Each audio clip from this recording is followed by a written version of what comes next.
Enregistreur, continuer. Alors C'est attends, hop, et voilà, c'est moi. Ouais, c'est bon. tac. Tac, ça marche. Bon, parfait. Bien, bonjour à toutes et à tous. Je suis Jean-Baptiste.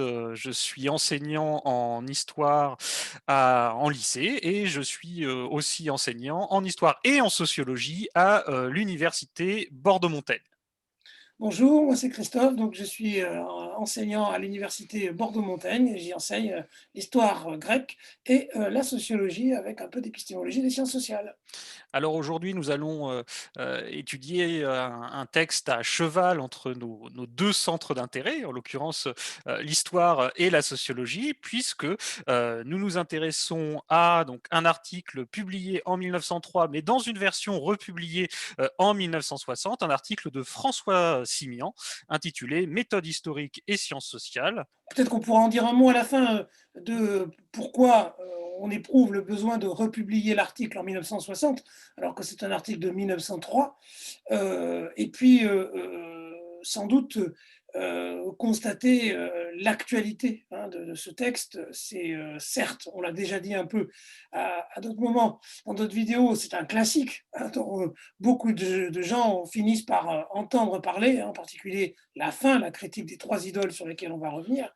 Mais c'est un article d'une très grande profondeur et qui, je trouve, permet de dépasser les clivages ordinaires entre l'histoire fin 19e siècle, donc l'histoire méthodique, et puis la soi-disant révolution produite par l'école des Annales en 1929, puisque là on est en 1903 et beaucoup de choses apparaissent déjà.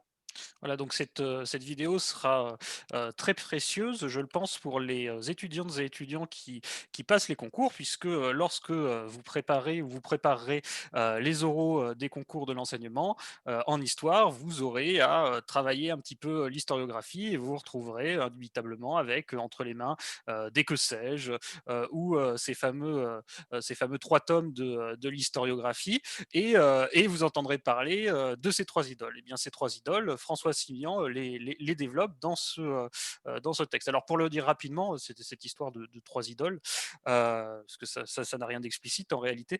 Ce sont les trois totems dont l'historien doit s'écarter s'il veut, selon François Simian, produire une histoire scientifique. On peut le dire comme ça.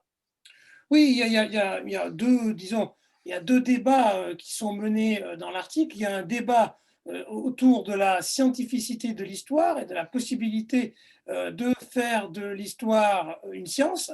Et puis, il y a la question des relations entre la méthode historique et la science sociale ou la sociologie. Hein. Et ce n'est évidemment pas un hasard si François Simian essaye d'articuler méthode historique, donc il laisse la question de la science historique ouverte avec science sociale. Et c'est donc bien, dès le titre, une manière de considérer qu'il y a des interrogations sur la scientificité de l'histoire, alors que du côté de la science sociale, précisément parce qu'elle s'affirme science sociale, et on a vu à quel point Durkheim tenait à défendre la scientificité de la sociologie, la question se pose moins, du moins lorsque on adopte le point de vue durkheimien, qui est celui de François Simian. Alors, avant de se lancer dans l'analyse de ce texte, il me faut d'abord rappeler que, vous pouvez le télécharger, vous avez le lien dans la description, de la vidéo. Pour les étudiants, qui nous regardent, c'est encore plus simple, vous allez sur le bureau virtuel, vous allez, dans les sous-dossiers, vous farfouillez un peu et vous trouverez ce texte qui correspond donc à la séance 5 de notre cours de sociologie. Bon. Alors, avant de commencer là encore, un mot peut-être de l'auteur, puisque si François Simian a bonne place dans les ouvrages d'historiographie, enfin, quand je dis à bonne place, en l'occurrence, surtout ces trois idoles qui sont incontournables, François Simian n'est pas à proprement parler un historien. En tout cas, il a une formation différente. Il est agrégé de philosophie. Il fait une thèse en droit, mais je crois à connotation économique, si mes souvenirs sont bons.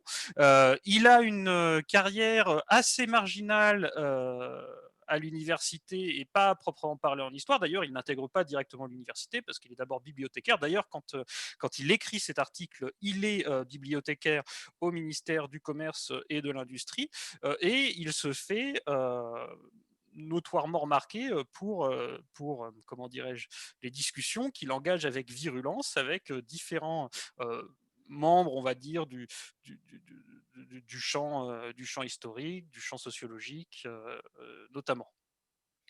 Oui, François Simian, c'est vraiment la figure paradigmatique du boursier républicain, hein, puisqu'il est fils d'instituteur de campagne, il va jusqu'à l'école normale supérieure, il va étudier la philosophie, Bergson le remarque.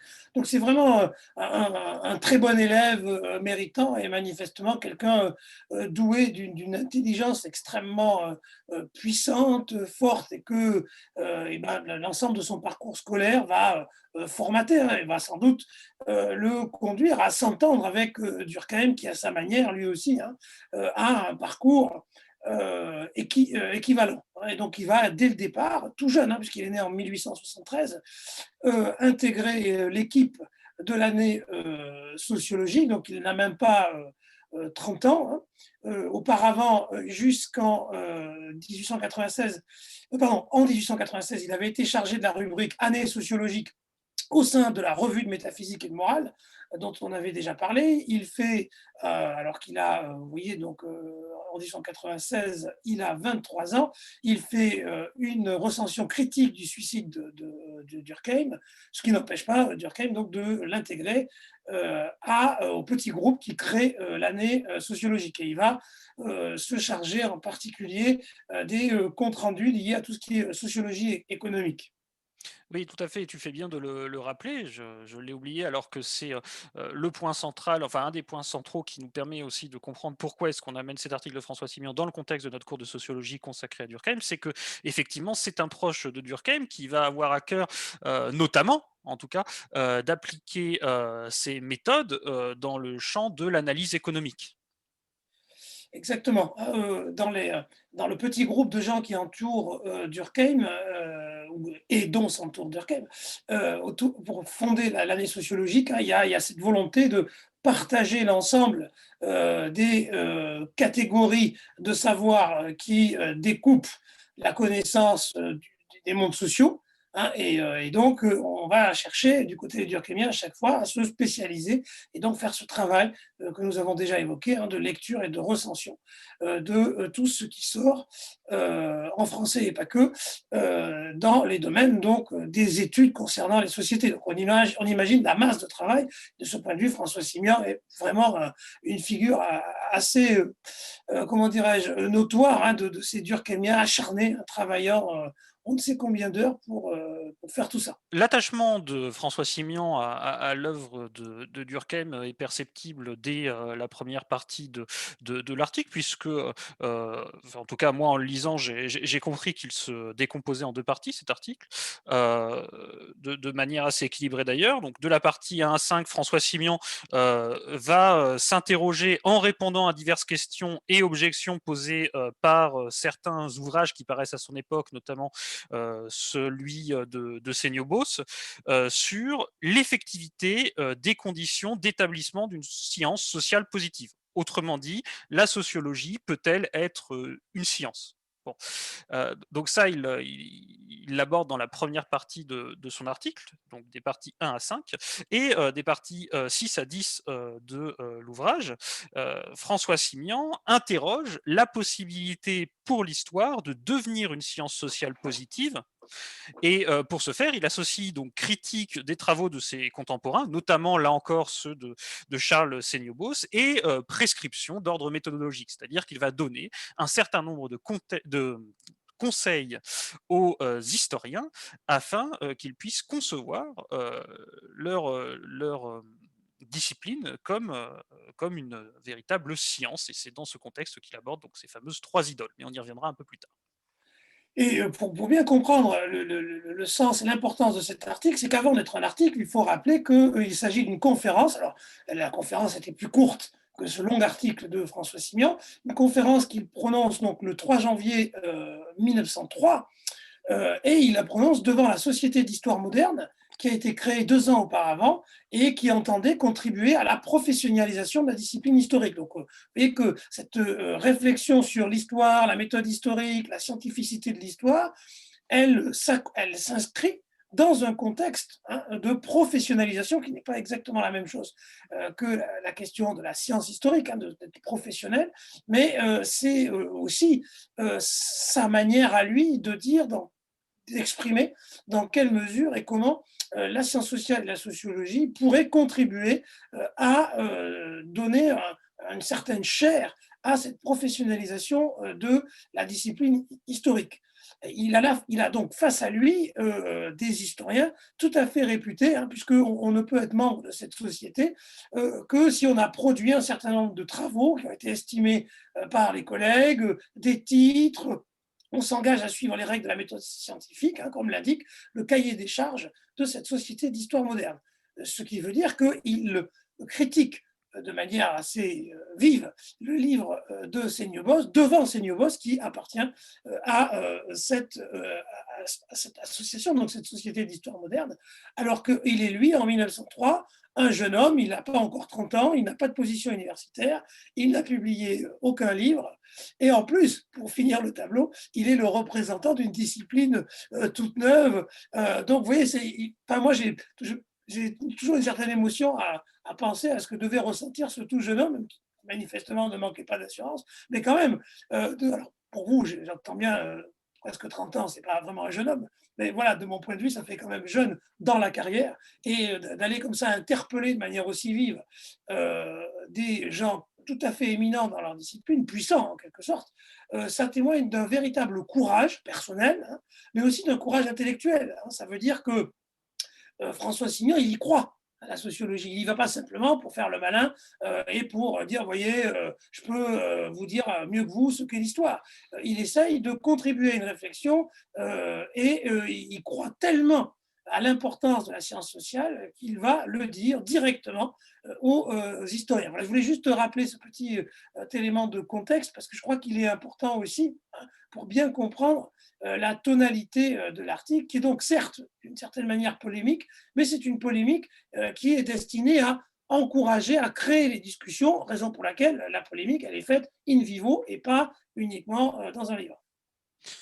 Tu as tout à fait raison de le rappeler. Alors, j'allais conserver cet aspect-là, du texte pour la conclusion, mais c'est vrai que son ton, celui d'un discours, scientifique, franc, est, extrêmement, plaisant.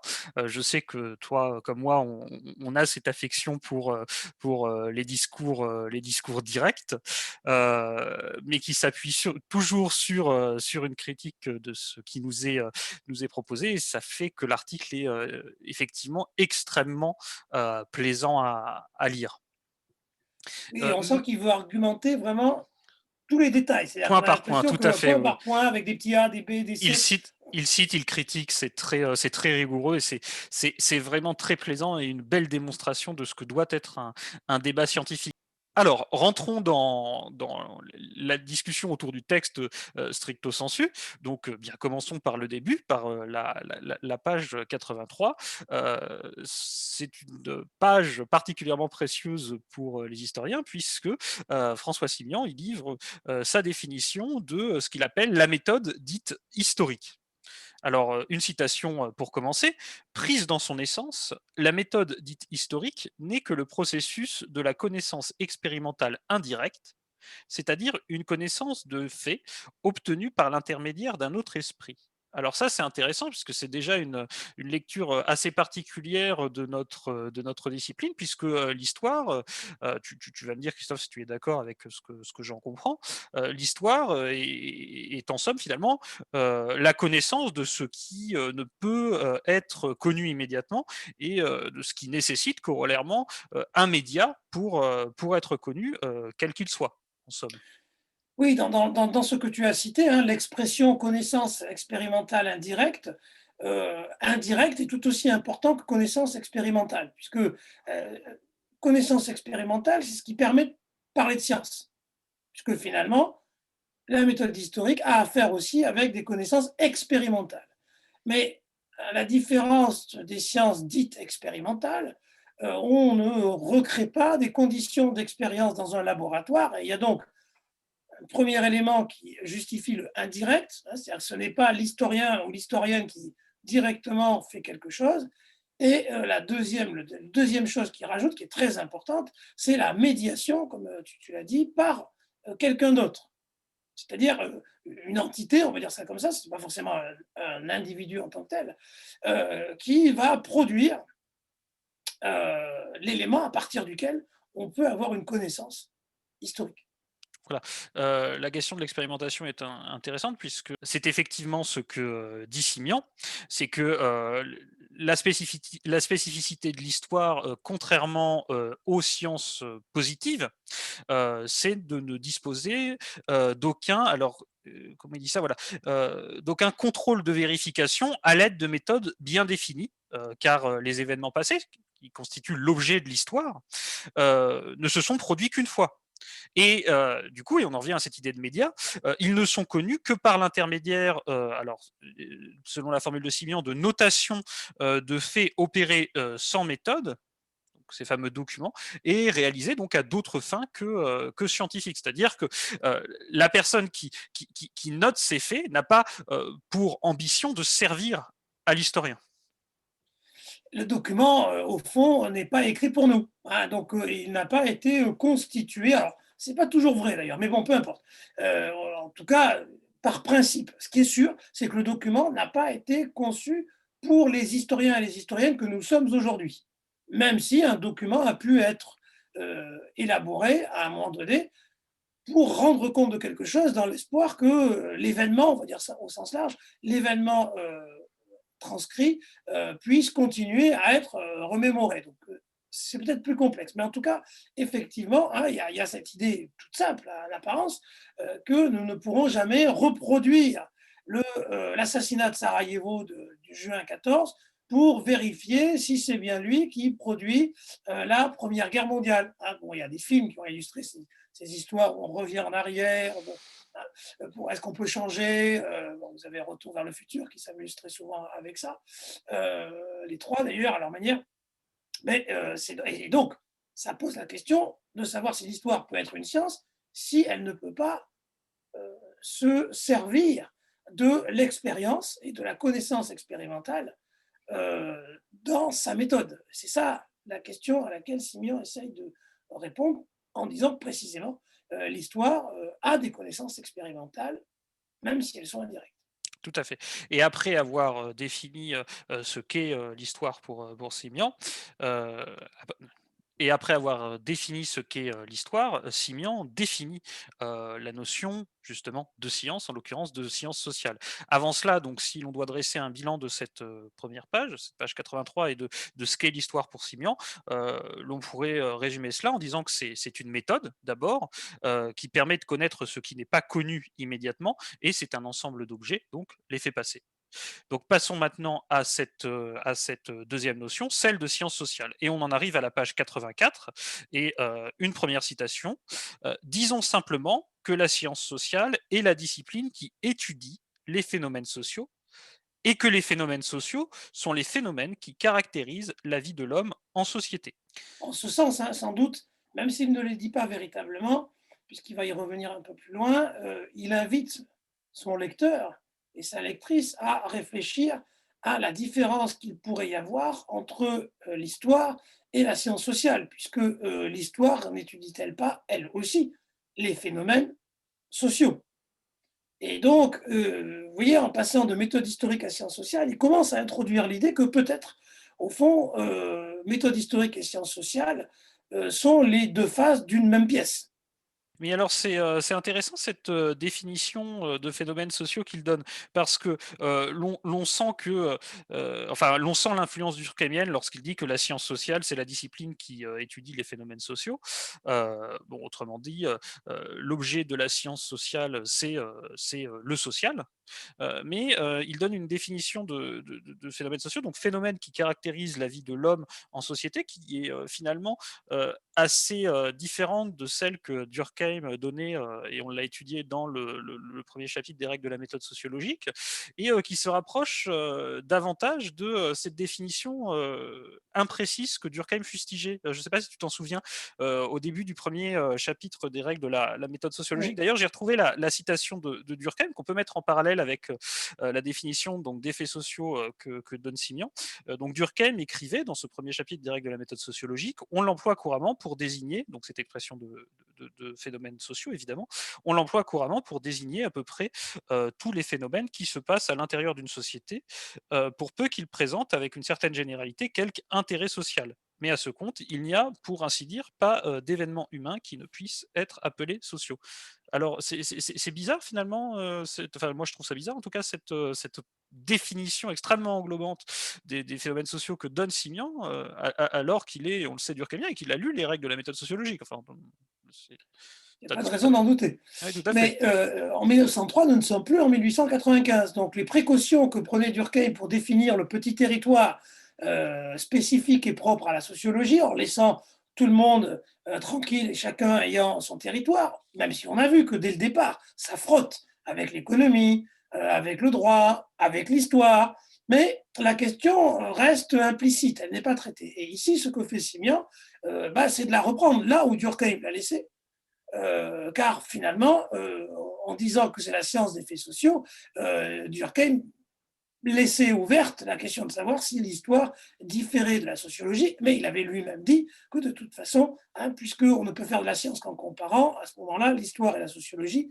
c'est la même chose. Donc, cette question, elle était déjà présente au moment de la rédaction des règles de la méthode sociologique, mais ici, comme Simion s'adresse d'abord aux historiens, il va, au fond, la traiter directement, et sa définition large que Durkheim voulait éviter pour produire une définition restrictive qui permettait donc d'aller vers l'évidence d'une science telle que la sociologie, François Simian, lui, il fait le mouvement inverse, c'est-à-dire qu'il élargit pour dire finalement, histoire et sciences sociales ou sociologie, c'est pareil, il n'y a pas de raison de le distinguer. C'est d'ailleurs ce qu'il dit juste après, quand il dit la science sociale positive, dans la large mesure où elle recourt pour enrichir son expérience à la connaissance du passé, travaille donc sur la même matière que l'histoire. Voilà, tout à fait, et ça permet d'introduire la problématique de l'article. Donc on est toujours page 84, hein, puisque François Simian va interroger cette relation entre ce qu'il appelle science sociale positive, l'on peut comprendre ça comme la sociologie, et l'histoire. C'est ça la problématique centrale de cet article. Oui, je pense que s'il il parle de sciences sociales, c'est pour sortir de l'impression qu'il y aurait là une querelle de discipline, hein, où une discipline voudrait l'emporter sur l'autre, montrer qu'elle est plus importante. Finalement, en parlant de sciences sociales et pas de sociologie, finalement, s'adressant à des historiens, il dit qu'il est possible de rejoindre histoire et sociologie au sein d'une nouvelle entité, d'une nouvelle catégorie, qui serait donc cette science sociale positive, qui est une science des phénomènes sociaux, donc une science unifiée, regroupant aussi bien ceux et celles qui étudient les phénomènes sociaux du passé que celles et ceux qui étudient les phénomènes sociaux dits contemporains. Oui, et on retrouve d'ailleurs, une réflexion, sur la sociologie et l'histoire très contemporaine, enfin, maintenant un peu moins, remarque, puisque ça fait, écho, exactement à ce que disait, Pierre Bourdieu dans son entretien avec Lutz Raphael. Je ne sais pas si tu t'en souviens, en définissant l'histoire comme une une science sociale, des faits passés, finalement, et là, ce que l'on voit, sur cette page 84, c'est que François Simian, voilà, rappelle que la sociologie travaille sur la même matière que l'histoire, et que la science sociale positive a besoin de connaître le passé pour comprendre les faits sociaux. Et il établit là une première relation entre histoire et sociologie, donc un même matériau et puis une relation de nécessité, puisque la sociologie a de toute manière besoin de l'histoire. Oui, il s'intéresse aux deux bouts, enfin à la sociologie et l'histoire, et il montre, ou il affirme, que ce qui a priori distinguerait l'une de l'autre ne tient pas. Donc pour ce qui est le côté sciences sociales, Il y a le besoin de l'histoire, bien entendu, mais aussi, dit-il, les faits sociaux, parce qu'ils sont contemporains, n'en sont pas moins étudiés de manière indirecte. Donc on ne peut pas opposer une connaissance expérimentale indirecte, vous vous rappelez, c'était ce qu'il disait page 83 pour l'histoire, avec une connaissance expérimentale qui serait directe. Parce que pour accéder aux phénomènes sociaux, eh ben, c'est encore indirect. On en a déjà parlé avec la statistique au niveau du suicide dans la vidéo précédente, donc c'est inutile d'y revenir. C'est donc en sociologie, en sciences sociales, donc si on veut, comme en histoire, une même connaissance expérimentale indirecte qui est à l'œuvre. Et pour l'histoire, toujours page 84, eh bien, il va, au fond, élargir le champ de l'histoire, disant que l'histoire ne s'en tient pas à l'établissement des faits historiques, mais qu'elle ajoute de l'intelligence, de la compréhension. Et que, de ce fait, comme la science sociale, on ne se contente pas de constater quelque chose, mais on y met de l'intelligence, on essaye de comprendre, d'expliquer, d'interpréter. Et donc, de ce point de vue, ni l'histoire ni la science sociale peuvent être distinguées. Voilà, et on en arrive à presque une 3 définition de l'histoire selon Simian. Si c'est, une méthode, et un ensemble d'objets, en l'occurrence, les faits passés, l'histoire, c'est aussi, un système, de connaissances. Et une citation à ce propos-là, c'est dans l'élaboration des données en un ensemble, c'est dans le mode et l'esprit de l'utilisation des faits à constituer une science que se manifeste une divergence d'action et une opposition de tendance entre la science sociale et l'histoire traditionnelle. C'est donc dans cette ambition de l'histoire à constituer un véritable système de connaissances que l'histoire va finalement diverger, en tout cas dans la pensée de Simian, de la science sociale, de cette science sociale positive, en tout cas de la sociologie. Exactement. Ici, on sent qu'il y a une querelle sur ce que science veut dire, puisqu'il s'adresse à des gens qui disent être des scientifiques et revendiquent l'étiquette science pour l'histoire. Mais il leur dit, vous vous trompez. Ce que vous appelez science n'en est pas. Et moi, je vous propose de faire de l'histoire une science. Raison pour laquelle cet article ne doit pas être considéré comme une tentative d'annexer l'histoire à la science sociale, etc., il attribue à l'histoire une ambition intellectuelle extrêmement forte. Au lieu de lui dire, bah, dissous-toi histoire dans la sociologie. Ce n'est pas du tout ce qu'il fait, au contraire. Il essaye de montrer que l'histoire, pour être une science, doit partager la même ambition que la sociologie. Donc, François Simian donne une ambition à cette science. Il évoque, page 85, je le cite, la construction des faits sociaux, telle que l'entreprend la science sociale, a pour dessein de constituer une science des phénomènes sociaux, analogue aux sciences positives déjà constituées des phénomènes de la nature. Donc là, on retrouve le projet durkheimien, notamment dans cette analogie entre sciences sociales positives et sciences de la nature.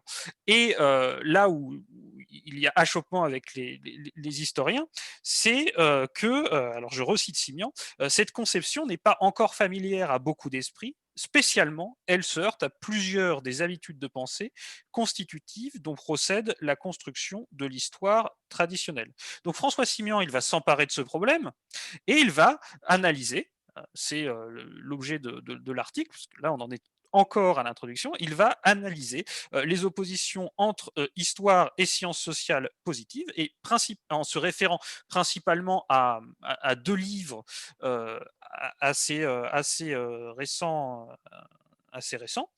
C'est d'abord celui de Charles Seniobos que nous évoquions, donc la méthode historique appliquée aux sciences sociales, qui a été publié en 1901, et c'est ensuite celui de Lacombe, de l'histoire considérée comme science, publié en 1894. Voilà. Même s'il insiste quand même surtout sur l'ouvrage de Seignobos qu'il critique, il va se servir de Lacombe puisqu'il va y voir, on le verra un petit peu après, un bel exemple de ce qui l'intéresse lui. Laissons ça en suspens.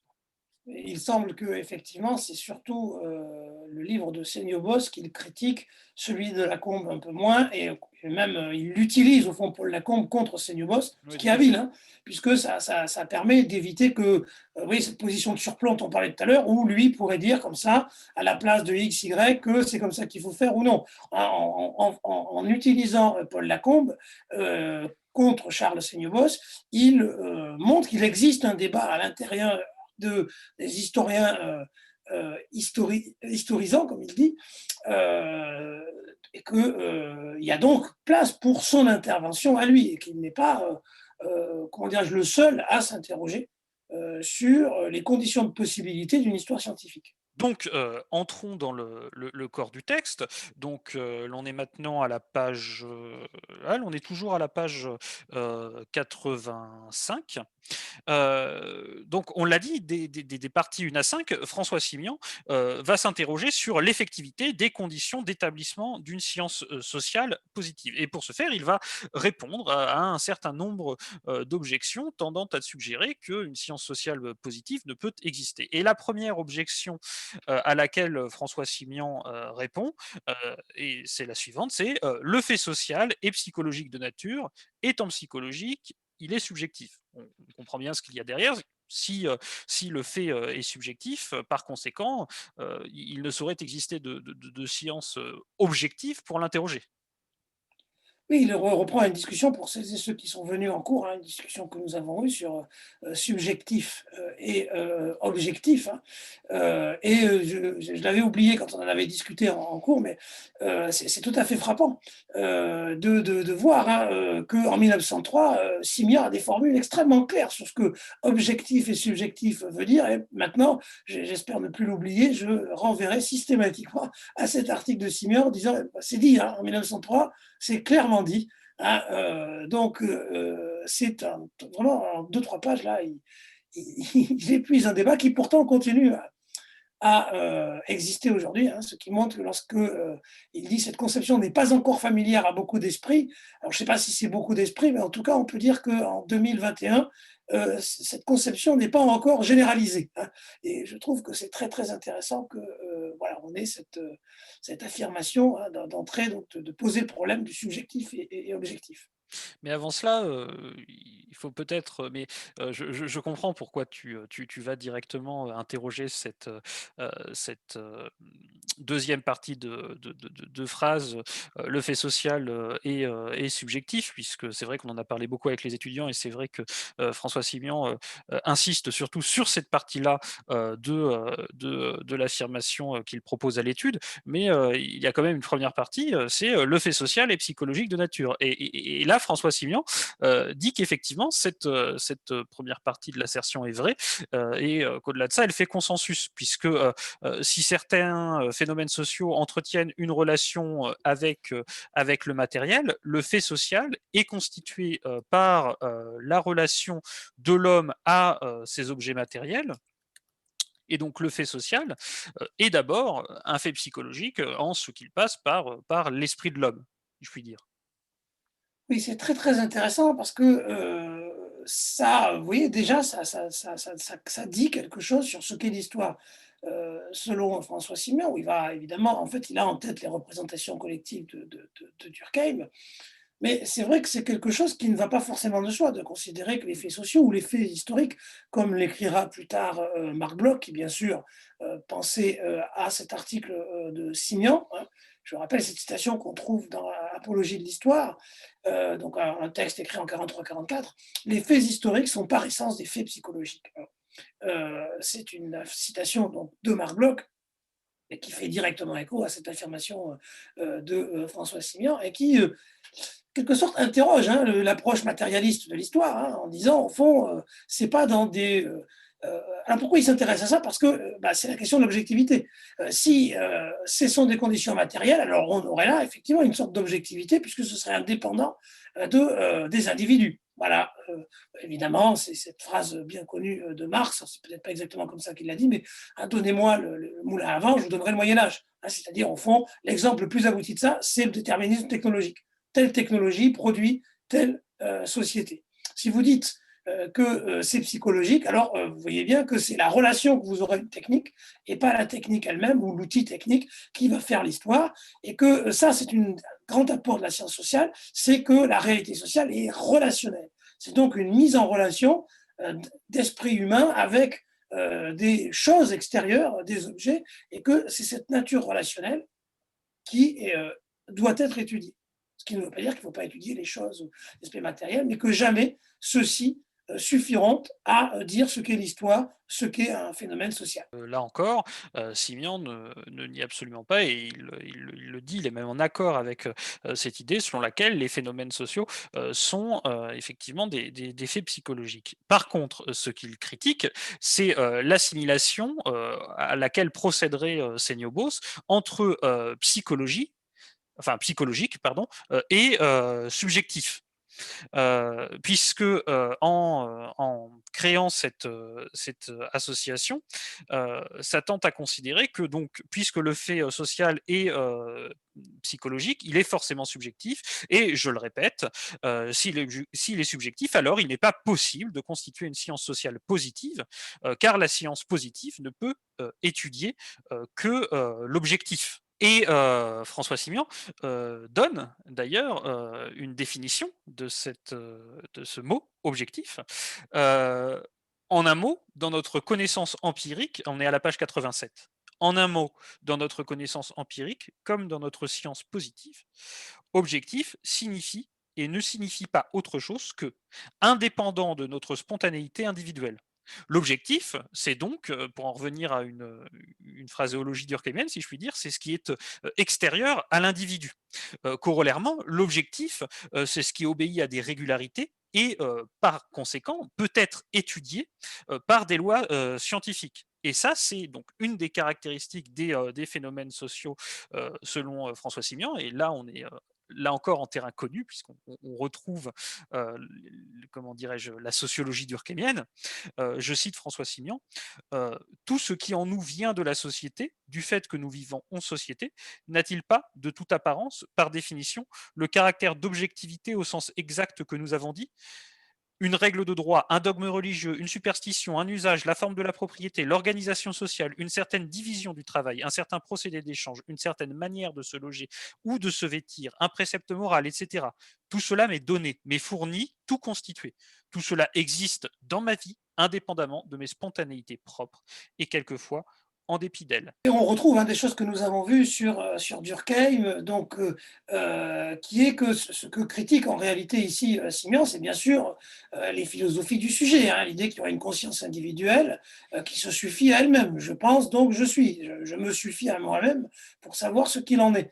Or, ce qu'il dit, c'est que précisément ce sujet transcendantal n'existe pas, puisque nous avons tous et toutes en nous des choses qui ne sont pas à nous, au sens où elles ne peuvent pas être reconduites à une production individuelle, à une volonté individuelle, et que ce faisant, il y a donc bien des choses qui sont psychologiques, puisque c'est dans notre psyché, dans notre manière de réfléchir, etc., mais qui ne sont pas subjectives, puisqu'elles ne dépendent pas du sujet que je suis, mais elles dépendent de la société dans laquelle je suis. Il est donc possible, objectivement, de faire apparaître des faits psychologiques, qui sont donc des faits sociaux, des faits historiques, comme on voudra, qui peuvent faire l'objet d'une science, puisque ceux-ci sont objectifs et ne peuvent pas être réduits à un individu ou à un sujet pensant, si on veut. Donc on retrouve des choses que nous avons déjà dites et déjà vues, mais qui vous montrent ce que ça implique en histoire. C'est-à-dire que si on tient compte de ce que la sociologie durkheimienne démontre, alors sans doute un certain nombre de nos pratiques, de notre méthode doit être revue. Donc, avançons un petit peu dans le texte. Dans cette première partie, le grand 1, François Simian a examiné la pertinence de cette affirmation. Donc, je le répète, le fait social est psychologique de nature, étant psychologique, il est subjectif. Il a montré ses accords et ses désaccords avec cette formule. Et donc, dans une deuxième partie, le grand 2, donc, on est à la page 88, François Simian examine la pertinence d'une deuxième affirmation. Je la cite, le phénomène social n'est qu'une abstraction, contrairement aux individus qui, alors je paraphrase en réalité, hein, le phénomène social n'est qu'une abstraction, contrairement aux individus qui seuls sont des objets réels. Bon. Et selon François Simian, il s'agit là d'une illusion métaphysique nourrie un a priori selon lequel les objets matériels sont les seuls à avoir une réalité substantielle. Bon. Or, et c'est marrant parce que là, François Simian utilise la psychologie, il rappelle que la psychologie montre que ces objets ne sont que des groupements de nos sensations. Ils sont donc aussi abstraits que peut l'être le fait social. Oui, il va accepter l'idée d'abstraction, mais il va lui retirer tout ce qui, au fond, nierait, amènerait à nier la possibilité de faire une science. Hein. Vous avez donc bien compris, c'est-à-dire que c'est abstrait parce que, bah, en réalité, justement, il y a bien des individus et il y a donc bien une psychologie individuelle. Donc, si je dis qu'il y a autre chose que la psychologie individuelle, je suis face à ce qui pourrait apparaître comme une aporie. Je me contredis. Donc lui, il va garder l'idée d'abstraction, mais il va retourner l'accusation de métaphysique que nous avons déjà vue en disant vos faits sociaux, phénomènes sociaux n'existent pas. Hein. C'est donc de la métaphysique, c'est une production de votre esprit sur quoi? Sur l'individu. Et ce qu'il essaye de montrer ici, c'est que l'abstraction n'entre pas en contradiction avec la science. Donc c'est pas parce que le fait social, le phénomène social est abstrait qu'on ne peut pas en faire la science. Et pourquoi? Parce que, comme tu viens de le dire, en réalité, cette abstraction ou cette montée en abstraction des faits concerne toutes les sciences. De ce point de vue, si on reproche à la science sociale de passer par une abstraction, alors toutes les sciences n'en sont plus parce qu'elles font toutes exactement la même chose. Oui, tout à fait, ça se retrouve très bien dans cette phrase. Donc on est toujours page 89. Enfin, on est, pardon, maintenant page 89. Le phénomène social est une abstraction, soit, mais il ne l'est pas plus, il ne l'est pas moins que le phénomène organique, que le phénomène chimique ou physique. Notre connaissance empirique ne procède pas autrement ici et là, et notre élaboration scientifique ici et là se prendra à un fait scientifique qui sera une abstraction. Heu, donc et d'ailleurs François Simian, par la suite, il va mettre, en, parallèle, par, toute une série, d'analogies, ces différentes, espèces, de phénomènes, c'est-à-dire phénomènes, sociaux et d'autre part, phénomènes, organiques et notamment chimiques, et physiques. Par abstraction, hein, pour que tout le monde comprenne, on pourrait remplacer par concept. Hein. Donc, il prend l'exemple hein, de l'Église. Hein. L'Église est un concept et on peut très bien considérer que l'Église n'existe pas, il n'y a que des gens. Et pourtant, il dit à juste titre que l'Église existe aussi. Et pourtant, c'est bien abstrait, puisqu'il y a des membres du clergé, des fidèles, des gens qui n'y croient pas. Bref, donc l'Église est une abstraction, hein, mais elle n'en existe pas moins au sens où elle n'en peut pas pour autant ne pas être étudiée scientifiquement. Voilà et il va même au-delà de ça, ce que tu dis sur l'Église m'y fait penser, puisque, l'abstraction est, selon lui, une nécessité pour étudier les choses. Alors ça, il l'écrit, page, 90, voilà. Il faut recourir à, ce qu'il appelle des mots et des idées abstraites pour étudier, un objet et pour ne pas réduire cet objet, à, des individus. Alors il donne plusieurs exemples, j'en ai sélectionné un. Étudier les individus qui se servent de machines textiles ne permet pas d'étudier l'industrie textile. C'est-à-dire que l'industrie textile, c'est autre chose qui ne se réduit pas à des individus qui utilisent des machines textiles. Et il l'écrit d'ailleurs, le sociologue positif doit employer ces abstractions et travailler sur elles, car elles seules lui permettent d'exprimer l'objet même de l'étude et d'atteindre la relation propre à entrer dans une science. Bon.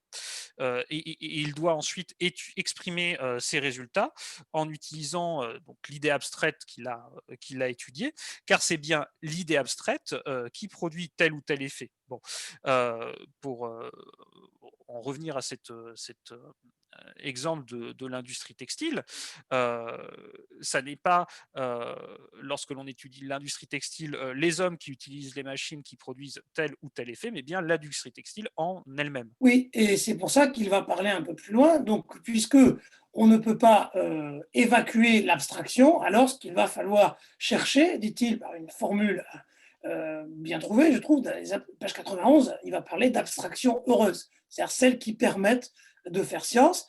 Et qu'est-ce qu'implique de faire science? C'est de pouvoir associer ces abstractions à des régularités, à des lois, et c'est ce qu'il va essayer de montrer dans la troisième partie de son article, en se demandant si l'abstraction sociologique, page 91-92, peut conduire à une explication scientifique, c'est-à-dire à des régularités. Remarquons avant de passer à cette partie 3, que, Simian, fustige justement cette hostilité, de Seniobos à l'abstraction en disant que finalement ce qui lui pose problème, c'est pas l'abstraction en elle-même, mais, des difficultés liées à l'opération, abstractive. Concernant l'abstraction, donc là on passe au 3, donc l'abstraction sociologique, hein, c'est-à-dire, dit-il, page 91-92, la considération objective des phénomènes sociaux en eux-mêmes. Donc le fait qu'il soit abstrait, hein, on a bien compris, ne veut pas dire qu'il n'existe pas et que ce soit que de la euh, métaphysique. Et évidemment, il va affronter immédiatement la question de la convention. Est-ce que c'est pas finalement, comme le dit Seniobos, les phénomènes sociaux ne sont pas à la fin qu'une convention, un accord que des individus passés auraient contracté. On s'est mis d'accord sur quelque chose, et puis ensuite, bah, évidemment, quand on arrive sur Terre ou qu'on étudie une société, ben, on a ce phénomène social, mais en fait, ce phénomène social n'existe pas en tant que tel, puisqu'il a à son origine une convention. Et c'est ça que va dénoncer et critiquer François Simian. Alors, tout à fait, donc, il y a d'ailleurs une citation, page, 92 qui l'illustre bien, puisque Simian écrit: «Nulle part, à l'origine, on ne trouve un contrat entre individus, auparavant indépendants et isolés. On rencontre, au contraire, une intégration plus complète, plus entière de l'individu, dans le groupe. Une indifférenciation de l'individu où il est impossible de reconnaître la source originale et un pouvoir créateur de la société elle-même. Donc, effectivement, François Simian interroge comment dirais-je, la persistance de ce paradigme du contrat social qu'il retrouve notamment dans les travaux de Seniobos et il le critique en somme. Oui, il reprend évidemment, hein, tout le monde pense ici à Rousseau et à son contrat social. Et ici, on voit hein, quelque chose que nous avons déjà vu dans des vidéos précédentes, l'importance, il va y revenir, hein, des prénotions, hein, des préconcepts, comme il dit parfois, des choses qu'on croit hein, savoir, qui semblent aller de soi. Hein. Et donc, cette reconduction des phénomènes sociaux, disons les institutions, à quelque chose qui serait donc une convention au départ, hein, les êtres humains se seraient mis d'accord en se disant ça c'est bien de faire ça, et donc c'est ça qu'il faudrait étudier. Ah, c'est les origines, hein, tout simplement, dans ces cas-là. Hein, c'est l'idée qu'un phénomène s'appréhende à ses origines, et que ce sont celles et ceux qui peuvent être attachés à l'origine d'un phénomène social qui en détiennent pardon, le secret, hein, qui savent pourquoi on l'a fait, et même si les autres l'ont oublié, de toute façon, c'est pas grave, leur oubli ne doit pas nous entraîner à accorder une réalité à quelque chose qui est abstrait et métaphysique. Hein. C'est ça qu'explique ici François Simian. Passage, hein, il dit ce qui est très intéressant parce que c'est très vrai pour son époque. Hein, il rappelle que l'individualisme, donc l'idée qu'il n'y aurait que des individus, etc., est finalement une idée assez récente. Hein, c'est une idée de la seconde moitié du 19e siècle, et pas une évidence comme ça de tout temps à jamais. Voilà, ça, bon, là, il le rappelle hein, en disant que c'est une société qui produit des individus individualistes, et il n'y a pas une épidémie comme ça d'individualisme qui gagnerait encore moins une nature humaine qui conduirait tout le monde à être individualiste. Et partant de là, donc, il va évidemment arriver à l'idée de cause, puisque ce que voulait signifier Seniobos, c'était que les acteurs, comme on pourrait dire, hein, de l'histoire, acteurs et actrices de l'histoire, sont la cause des phénomènes socio-historiques que nous étudions. Voilà, donc, il discute la notion de cause ici. Tout à fait. Donc là, on est à la page 93. François Simian critique l'absence de méthode consciente dans la recherche des causes. Il explique que les historiens choisissent généralement donc les causes à l'explication des phénomènes historiques. Alors, il utilise cette formule au petit bonheur. En fait, elles seraient, ces causes, le produit de prénotions. Il écrit d'ailleurs: il semble que souvent on se guide simplement sur les vraisemblances, c'est-à-dire sur les relations de phénomènes que l'historien, avec ses idées, avec les idées du milieu, selon les modes intellectuels de l'époque ou de la saison, juge vraisemblables. C'est intéressant ça, parce que c'est une véritable invitation à la réflexivité, hein, comme on dirait aujourd'hui, hein, et à se méfier de tous ces moments au cours desquels, dans les recherches historiques, soit dans les livres, dans les recherches que nous menons, hein, ça concerne tout le monde, hein, tout le monde a cette tentation, hein, de juger idiot petit bonheur, ou on pourrait dire au doigt mouillé, c'est-à-dire tous ces moments où on dit moi, il me semble que c'est comme ça, mais précisément ça, c'est subjectif et ce n'est pas objectif, parce que il me semble, pourquoi pourquoi je pense que c'est comme ça, il faut au moins argumenter. Ah, ça ne veut pas dire qu'il ne faut pas raisonner de cette manière. Ça veut dire qu'il ne faut pas s'en tenir là. Et donc, quand nous lisons les travaux des historiens et des historiennes, nous ne devons pas non plus nous dire ben, moi, je pense que Bidule est un grand historien ou Bidule est une extraordinaire historienne, donc je vais évidemment m'en tenir à son avis. L'avis d'un historien ou d'une historienne n'est important que parce que c'est un avis admis, discuté par la communauté des historiens et des historiennes, pas parce qu'il est l'avis d'un grand historien ou d'une grande historienne. Oui, autrement dit, il ne faut pas céder à l'argument d'autorité. On pourrait le dire comme ça. Oui, tu as raison de le dire, c'est un argument d'autorité, mais qui est très fréquent, je trouve, hein, cette idée de vraisemblance, hein, qui est peu interrogée et que je trouve significatif que Simian, justement, la souligne, puisqu'il la met même en italique dans l'article. Et Mais hein, exactement.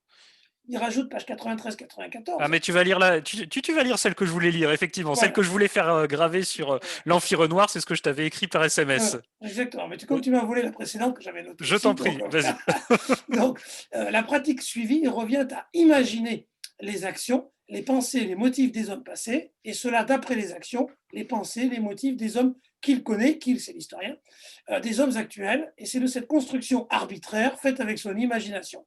C'est de l'emploi sans critique de cette psychologie vague et mal élaborée, de l'application inconsciente de règles analogiques postulées sans discussion préalable, que l'historien tire l'explication. Hein, c'est tous ces moments où on évoque des supposés, comment dirais-je, traits de mentalité communs, tous les hommes ont envie de pouvoir, voilà, toutes ces règles universelles qui sont en fait l'universalisation de nos propres pratiques ou ce que nous croyons être la réalité, hein, universelle. On l'a dit tout à l'heure avec l'individualisme, hein, c'est exactement la même chose.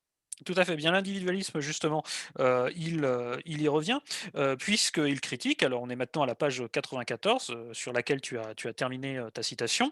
Heu, François Simian critique, aussi le fait que l'homme, alors, homme compris, comme, un être agissant, avec conscience et pour des raisons, donc il critique le fait que l'homme, soit toujours au cœur, de la recherche de la cause. On revient sur le psychologique, bien entendu, hein. Donc, le, comment dirais-je, l'explication, enfin, ce que disent les êtres humains de leur réalité fait partie de l'histoire. Mais c'est pas parce que ça fait partie de l'histoire que ça suffit à faire de l'histoire, hein. C'est ça qu'il essaye d'expliquer, hein. Il le dit en particulier, page donc 94, hein, comme tu Mmh. l'as dit, hein, quand il dit que les hommes d'une société éprouvent le besoin de s'expliquer la pratique sociale à laquelle ils se conforment, et ils y cherchent des raisons, un but, une fin, mais cette fin est posée après l'institution établie, bien loin que l'institution en procède, et cette fin n'explique pas ce qu'il y a justement de spécial, de caractéristique dans l'institution même. Alors ici, il y a un exemple bien connu hein, dans les historiens et les historiennes de l'Antiquité, c'est la monogamie hein, et comment dirais-je, le monopole de l'activité, enfin la restriction de l'activité sexuelle aux couples mariés, hein, qu'on a associé fréquemment au christianisme premier, hein, celui de l'Antiquité, alors qu'en réalité, comme Paul Veil l'a montré, ce nouveau rôle donné au mariage, cette nouvelle association au mariage sexualité, date du 1er et 2e siècle après Jésus-Christ, avant donc la christianisation de l'Empire romain. Et pourtant, on a des discours hein, qui vont justifier de manière différente cette même institution, le mariage, et le monopole des activités et des pratiques sexuelles associées au mariage. Donc on a exactement là, ici, un fait hein, qui montre qu'une même institution, le mariage, va être justifié de manière différente, alors même qu'il s'agit de la même chose. Et donc on voit qu'on ne peut pas se fier au discours des acteurs, parce que sinon, soit eh ben, on s'en tient à ce que disent les penseurs chrétiens, mais alors on n'arrive plus à comprendre pourquoi, avant même le christianisme, on a été arrivé, et si on s'en tient aux auteurs romains, on ne comprend pas pourquoi le christianisme a eu besoin, les penseurs chrétiens ont eu besoin de réexpliquer cette institution. Hein. Donc on voit bien que l'institution, évidemment, et l'explication qu'on en donne sont associées, mais que l'explication qui en est donnée par les contemporains n'épuise pas le sens de cette institution. On en arrive à sa prescription d'ordre méthodologique, page 95, que l'on retrouvera à travers la critique de l'idole individuelle, donc à la fin de l'article. En l'occurrence, page 95, alors je paraphrase hein, cette fois-ci, Simian nous explique qu'il faut cesser de considérer l'individu comme un agent doté de ce qu'il appelle un pouvoir causant. Il en tire une conséquence, c'est qu'il ne peut y avoir de science dans l'étude une étude scientifique des faits humains que si on se détourne tout ce qui nous apparaît comme un fait unique, qui ne pourrait être trouver son origine que dans une action individuelle ou une série d'actions individuelles regroupées. Hein, il faut donc, c'est une formule célèbre, hein, éliminer l'individuel pour étudier le social. Hein, c'est page 95. Nous en arrivons maintenant, toujours, page 95, à la partie 4 de l'article. Donc cette fois-ci, François Simian anticipe une objection euh, liée à l'assimilation entre action individuelle d'une part et contingence dans l'explication des faits historiques d'autre part. Donc si beaucoup de faits historiques s'expliquent par des causes individuelles, éliminer les contingences de l'analyse, laisser à l'écart les causes individuelles, risque d'éliminer beaucoup de causes décisives. En tout cas, comment dirais-je, l'un des arguments que François Simian attribue aux historiens. Il ne faut pas négliger les causes individuelles.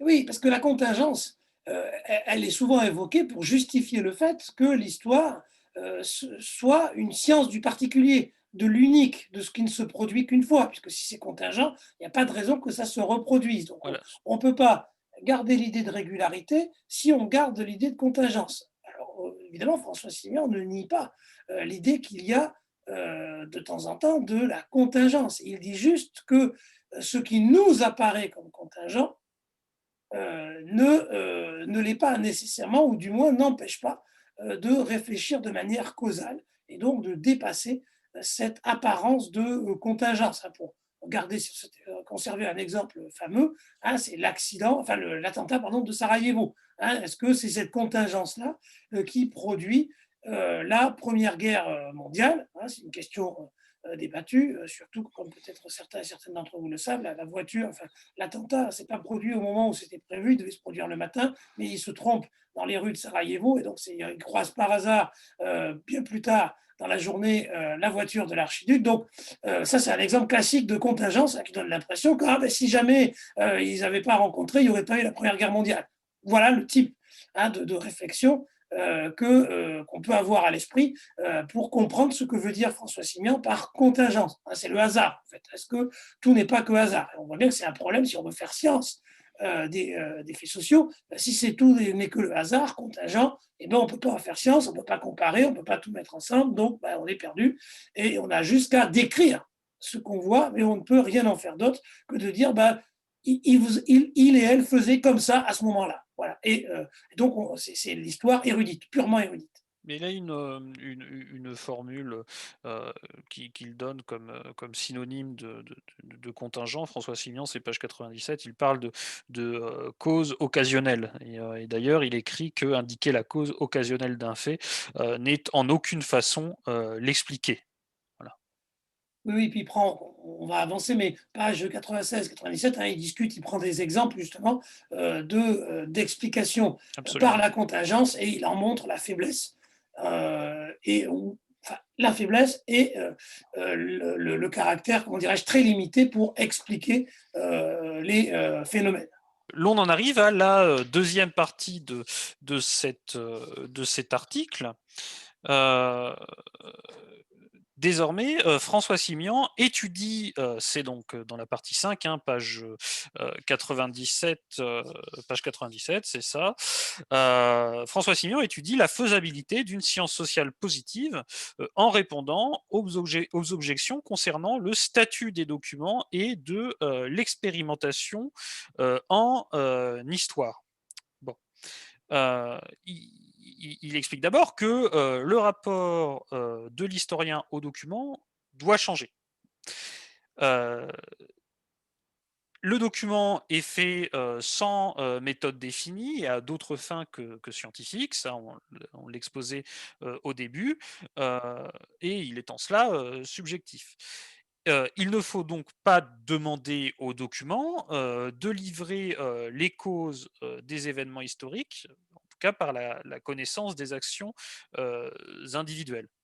Et cependant, si l'on s'intéresse aux relations objectives, ça c'est la formule de science entre les faits, de Simian, pardon, euh, cependant, c'est la formule de Simian, si l'on s'intéresse aux relations objectives entre les phénomènes, aux institutions et non aux événements, le document permet d'atteindre directement le fait étudié, et il l'explique, hein, toujours page 98, coutumes, représentations collectives, formes sociales, souvent sont inconsciemment enregistrées ou laissent automatiquement des traces dans ce que l'historien appelle document.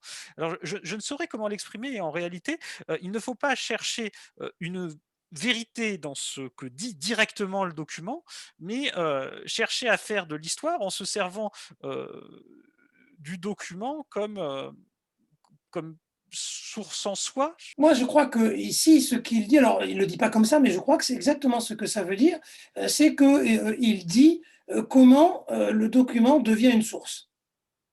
C'est-à-dire que nous, ça va de soi, on l'a, c'est un recueil. Alors déjà, souvent, vous l'avez tous et toutes remarqué, je m'adresse ici aux étudiants d'histoire, soit il y a une confusion entre recueil de documents ou recueil de sources, hein, on dit à peu près pareil, Tout à et fait. on confond, hein, on pense que c'est quasiment synonyme, document et source. Sauf qu'on revient à ce qu'on disait tout à l'heure, le document n'a pas été constitué pour nous, il n'est donc pas une source pour nous. Si le document peut être une source pour nous, c'est parce que nous le décidons. Nous allons donc avoir une manière de l'utiliser, de le lire, hein, au sens large, hein, ça peut être un bâtiment, etc., qui est la nôtre, qui n'est pas celle des contemporains du document. Alors c'est très, très, très important, ça, en particulier, on plaide un peu pour notre chapelle, mais pour les historiens et les historiennes de l'Antiquité, qui souvent déplorent le fait de n'avoir qu'un seul document. Et donc disent, ah ben voilà, on aimerait bien en savoir plus sur l'histoire de la guerre du Péloponnèse, mais nous n'avons que Thucydide. Or, ce que dit ici Simian, c'est que même dans ce cas, ce n'est pas grave, car le texte écrit par Thucydide ou par n'importe quel autre auteur n'est pas qu'un texte écrit par Thucydide, parce que Thucydide n'est pas que Thucydide. Il est aussi un Athénien du 5e siècle de son temps, et donc, eh bien, nous avons à nous interroger sur comment lire ces documents pour précisément faire surgir du document quelque chose qui, a priori, n'y est pas. Parce que Thucydide, lui, il essaie, comme n'importe quel auteur, de contrôler son texte, de ne dire que ce qu'il veut dire, mais un auteur dit toujours plus. Un autre exemple classique, hein, c'est quand on dit « Ah, mais si on avait des textes écrits par des femmes à l'époque, on aurait un autre témoignage. » Et souvent, en sciences sociales, on objecte que non, parce que la domination masculine, elle se trouve partout, elle n'est pas que dans la tête des hommes. Sinon, ce ne serait pas un fait social, mais un fait subjectif. Et on revient à ce que nous avons dit tout à l'heure. Donc ici, c'est exactement la même chose, hein. C'est donc ce passage entre document et source, hein, d'où le fait que Simian parle de méthode, parce qu'il faut bien une méthode de lecture du document, et que lire un document pour en faire une source, c'est un travail à part entière qui s'apprend, hein, et qui est souvent un préalable au commentaire de document, hein, que l'on pourrait sans doute mieux apprendre, me semble-t-il, en recitant ou en inscrivant partout, hein, cette citation que tu as lue, hein, de François Simian, page 98, que je trouve excellente, hein, pour dire que, au fond, nous y voilà. Tous les textes sont des témoins, enfin, tous les textes, toutes les productions, en fait, toutes les productions d'une société donnée sont des témoignages de cette société. Et donc ça, c'est pour la première partie, de cette partie 5, hein, donc le statut des documents et ensuite, Simian, aborde, la question de l'expérimentation en, histoire. Alors évidemment, il considère qu'il est a priori, impossible d'expérimenter et de mesurer, en matière sociale. Bon, il vit au début du XXe siècle, hein, il n'a pas connu les expériences de psychologie sociale ou autre.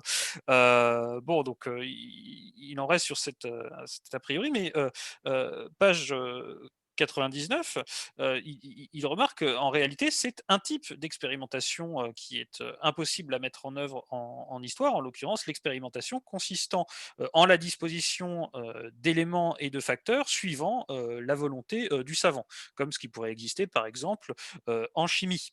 Bon. C'est ce qu'il appelle l'expérimentation factice, lui. Heu, mais selon lui, ça n'est pas là le cœur, de l'expérimentation. Expérimentation qui est en fait, selon sa formule, un agencement tel, soit réalisé qu'une relation entre phénomènes apparaisse et puisse être, légitimement, établie. Et là, en l'occurrence, l'histoire permet cela et je le cite de nouveau: «Or, il est possible que, dans le riche inventaire de matière sociale fourni par l'investigation du passé, se trouvent constituées, ici ou là, à telle époque ou à telle autre, de véritables expériences sociologiques», donc selon sa propre définition de l'expérimentation, «dont la science peut tirer toute induction utile».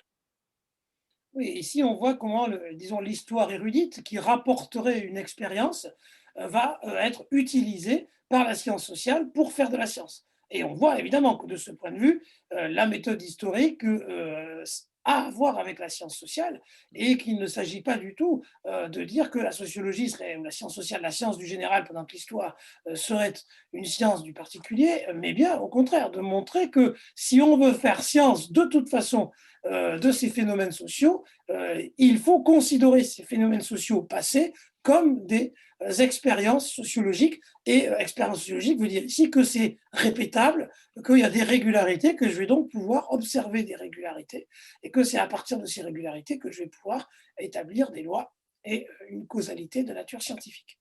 Voilà, donc c'en est fini pour, ce 1er moment, consacré, à, la possibilité, d'existence d'une science sociale positive, heu et l'on entre dans un deuxième temps de cet article, puisque, François Simian interroge maintenant, la possibilité pour l'histoire de devenir une science sociale positive, et pour ce faire, il va, critiquer les travaux de ses contemporains. En tout cas, il va continuer à les critiquer, notamment ceux de Charles, Seignobos. Bon, et il va commencer, donc livre 6, page, 99 si je ne m'abuse, voilà, par critiquer les cadres traditionnels de l'historiographie, en ce qu'ils sont, selon lui, impropres à l'étude des faits sociaux. Bon.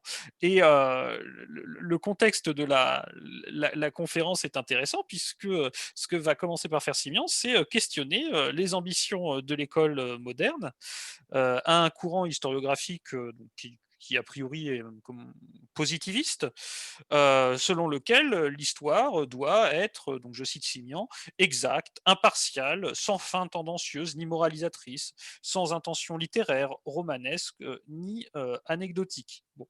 Donc en somme, cette école moderne aurait l'ambition, ça c'est ce qu'explique Simian page 100, de faire de l'histoire une espèce de photographie du passé. Et François Simian dit que ça, c'est pas possible. Ça n'est pas possible puisque, selon lui, tout travail historique nécessite des choix, euh, puisque simplement parce qu'il ne saurait être absolument exhaustif. C'est-à-dire que en matière de collecte des matériaux et ensuite de construction des faits historiques, l'historien fait forcément des choix. Et c'est là où, évidemment, la question de la science se repose. C'est-à-dire, ce que essaye de montrer Simian, c'est que si on s'en tient à la définition que ce courant moderne, hein, je vous rappelle qu'il est devant la Société de l'histoire moderne, si on retient cette définition, comme elle est fausse, alors bah, l'histoire n'est pas une science. Vous voyez le problème. Si l'histoire dépend de l'historien, alors elle est subjective puisque, elle dépend d'un esprit, et pas des faits bruts, des faits eux-mêmes, hein. Mais ce que je trouve, amusant, c'est que ce que tu as lu, cette définition, je serais tenté de dire que sans doute, elle est encore partagée par beaucoup, hein. Cette idée qu'il faut, alors soit c'est pour en prendre le contre-pied et dire: «Bah, l'histoire et le roman, c'est pareil» et cetera, hein. C'est ce qu'on entend chez Yvan Jablonka, par exemple. Ou au contraire, on continue, hein, à poursuivre. Alors on dit que c'est pas possible, mais qu'on tend vers et cetera. Mais, cette définition, hein, elle revient comme ça de manière, permanente, hein, impartiale, neutre. Et c'est intéressant de voir que, les arguments, hein, que donne Simian, pour rassurer au fond, les historiens et les historiennes qui se diraient: «Bah, j'arriverai jamais à être neutre, je serai jamais impartial», et que c'est, justement pas ça le problème, pour faire de la science. Oui, tout à fait, en témoigne, de la persistance de cette ambition. Ce que j'ai vécu avec mes étudiants de 1re année de licence en histoire grecque, littéralement, obsédés. Alors c'est pas de leur faute, c'est parce qu'on leur enseigne, aussi comme ça, obsédés par, la supposée, objectivité de Thucydide ou, au contraire par, son caractère, subjectif alors que, heu, ça ne devrait pas être la question. Oui, ce que dit, enfin, François Simon, mais qui est une évidence, hein. On est en 1903, hein, on est avant l'école des annales, l'histoire problème, et cetera. C'est ça qu'il dit, c'est qu'il y a toujours un problème avant et qu'on commence toujours par se poser une question et que même le recueil de documents, il a été recueilli. C'est-à-dire quelqu'un a assemblé les documents. C'est comme, pour celles et ceux qui font de l'histoire, si lorsque vous avez des exposés ou des textes à commenter, le plus souvent, ils sont coupés. Donc, vous n'avez pas le document entier, mais déjà une forme de proposition de source, hein, mais qui est faite par les historiens et les historiennes qui disent: tiens, mais ça c'est intéressant à commenter. Donc, l'acte supposé neutre de commenter ce document néglige le fait que ce qui est commenté est déjà un choix. Et choix veut dire qu'on a préféré ça plutôt que ça, que on a à l'intérieur opéré, et je laisse de côté tous les problèmes associés à la traduction, et cetera, ou à l'édition du texte en lui-même. Donc c'est extrêmement important, hein, de dire ça. Donc comme il n'y a pas de possibilité de faire autrement, hein, alors ce n'est donc pas ça qui empêche de définir l'histoire comme science. Sinon, voilà, une fois qu'on accepte ça, il n'y a plus de science et c'est terminé. Si l'histoire est une science, elle ne doit pas se fixer un objectif impossible à atteindre. C'est ça qu'il me dit. Voilà. Si vous voulez faire de l'histoire science, vous ne pouvez pas considérer que c'est impartial, neutre. Parce que si vous faites ça, c'est une impasse. François Simian, s'intéresse ensuite aux cadres, qui sont ceux, des historiens. On est à la page, 101, cadres qui persistent encore d'ailleurs aujourd'hui, et c'est vrai que quand on le lit, on est saisi par le caractère extrêmement contemporain de ce texte. Il critique, notamment, le cadre de l'histoire politique ou de l'histoire, des princes, et il critique, également, le cadre, chronologique. En fait, il invite à considérer, même s'il ne le dit pas comme ça, qu'il y a plusieurs temporalités en même temps. Et que on ne peut pas tout réduire à une chronologie, quelle qu'elle soit. Autrement dit, les faits ne s'expliquent pas tous par la même chronologie. Oui, tout à fait, et puis il critique, le fait que, la chronologie soit, considérée comme une espèce de critère, primordial, d'explication. Il l'exprime page 101. Il en subsiste, donc de la persistance donc de ce cadre chronologique, une disposition très tenace à considérer qu'entre les faits, de l'ordre, le plus divers, une simultanéité ou une antériorité sont des rapports essentiels, même en l'absence de toute corrélation ou de toute causation, démontrée, ni, même probable. C'est vraiment une réflexion très profonde, une critique, hein, du raisonnement causal historien traditionnel, qui veut que ce qui précède explique ce qui suit. Tout à fait, Voilà, et ce et que ce que la chronologie fait, puisque la chronologie, elle dit on commence là, on suit l'ordre chronologique, et donc pourquoi on suit l'ordre chronologique? C'est parce qu'on pense qu'il est signifiant, systématiquement. Tout à fait. Et la critique qu'il adresse donc à ce 2e, cadre, donc des historiens, celui, d'une histoire, politique ou d'une histoire, des princes, elle est plus succincte parce qu'elle est plus évidente. Il critique surtout, la persistance donc de ces cadres historiques dans le découpage de l'histoire. Alors, par règne, dans le contexte de l'histoire des princes et qui va s'exporter finalement à d'autres domaines. L'on pensera, alors François Simion ne pouvait pas y penser lui, mais l'on pensera à cette histoire de la Ve République qu'on découpe traditionnellement par président. Quoi, et qui sont mal adaptés, puisque c'est là que François Simion nous emmène finalement, des cadres qui sont mal adaptés à l'étude des phénomènes sociaux. C'est vrai que pour l'étude des phénomènes sociaux, quel sens ça a que de découper l'histoire de la Ve République par mandat présidentiel. Et on pourrait même prolonger. Est-ce que c'est si vrai que cela de commencer l'histoire de la Ve République en 1958? Tout à Est-ce fait. qu'elle n'a pas quelque chose à avant? Et c'est pas simplement les quelques mois qui précèdent la guerre d'Algérie ou etc. Peut-être qu'il faut remonter beaucoup plus haut, regarder les réflexions des constitutionnalistes sur le sujet. Bien sûr, on pense au discours de Bayeux de 47, qui a été lu d'ailleurs a posteriori après, mais peu importe. En tout cas, on voit bien que, y compris si on veut faire de l'histoire politique, rien ne dit que la date de 1958 soit pertinente pour penser l'origine de la Ve République. Et on voit bien là comment tout ce qu'explique Simian nous aide à nous poser des questions historiennes, puisque évidemment les fondateurs qui se disent fondateurs de la Ve République commencent leur histoire de la Ve République en 58. Et donc, si je crois qu'ils ont le secret de l'élaboration de cette nouvelle constitution, je n'ai pas de raison d'aller au-delà d'eux. Vous voyez comment les différents éléments qui ont été posés auparavant continuent à jouer dans le raisonnement que tient François Simian. Donc, après avoir critiqué les cadres traditionnels de l'historiographie, donc partie 6, critique qui là encore se résume au fait que ces cadres historiographiques sont impropres à l'étude des faits sociaux. François Simian, dans la partie 7, critique l'ambition vaine des historiens à étudier les relations de correspondance entre les différents ordres d'une société. Voilà, qui d'ailleurs, est revendiqué par les historiens comme, la spécificité de leur discipline finalement. Et ça, François Simian, l'explique page 102.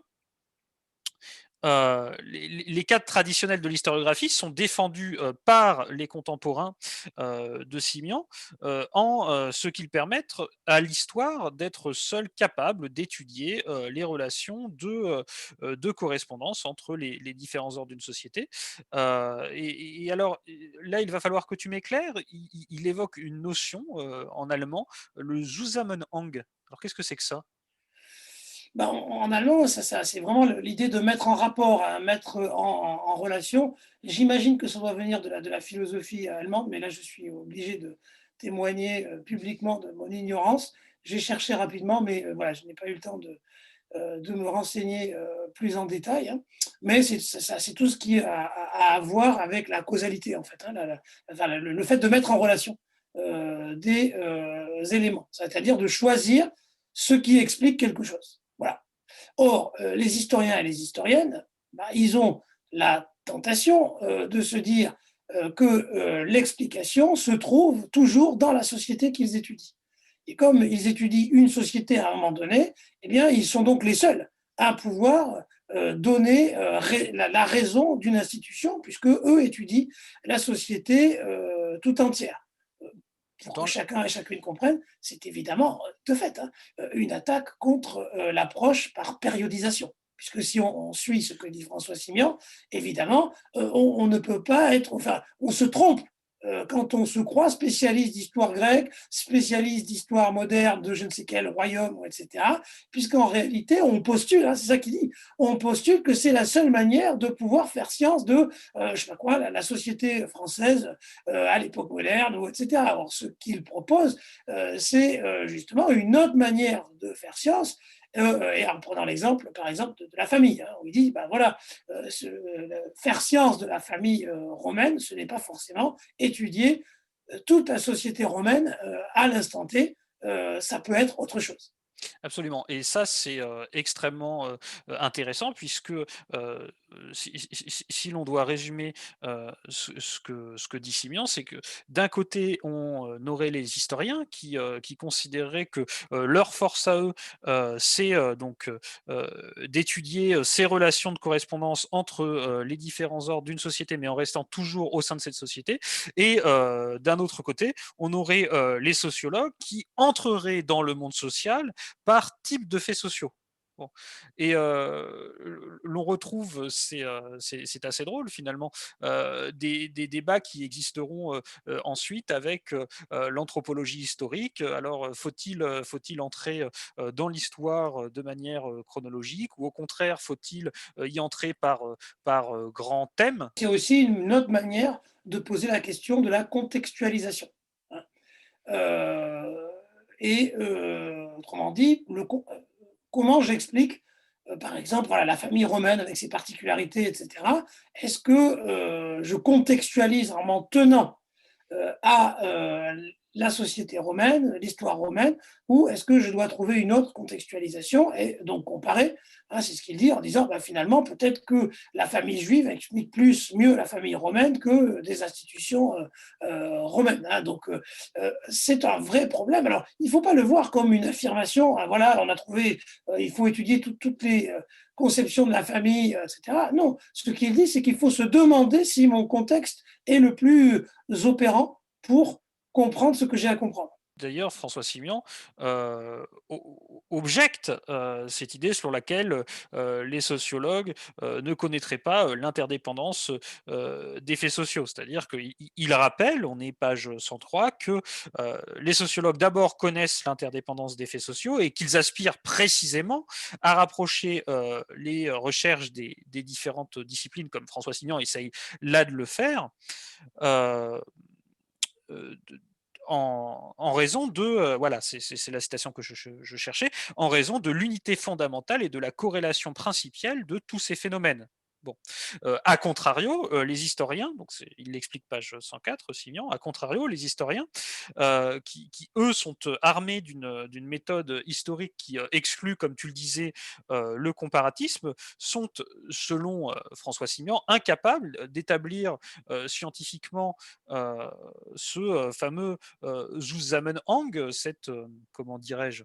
Heu, cette, cet ensemble de relations de correspondance entre, les différents, faits sociaux. Bon, Voilà, ce qui et permet d'expliquer quoi, hein, c'est-à-dire, ce qui permet de passer de A à B quoi. tout à fait, et donc page 105, il le dit très simplement, hein: «Je dis que limiter et resserrer l'étude à une seule société pour dégager le Zusammenhang social et justement, se condamner d'avance à ne, jamais l'établir». Il ajoute: «Le cas unique n'a pas de cause, n'est pas scientifiquement explicable». Donc je ne peux rien faire d'un cas unique, hein. On revient à ce qu'on disait tout à l'heure, sur, la, contingence, hein, et il observe, sans, souligner, hein, le lien qu'il y a entre les historiens français du 19e siècle et le nationalisme français, hein, le maintien, hein, de cadres tels que les pays, les nations, les unités politiques, hein, qui sont des cadres que les historiens s'imposent parce qu'ils ne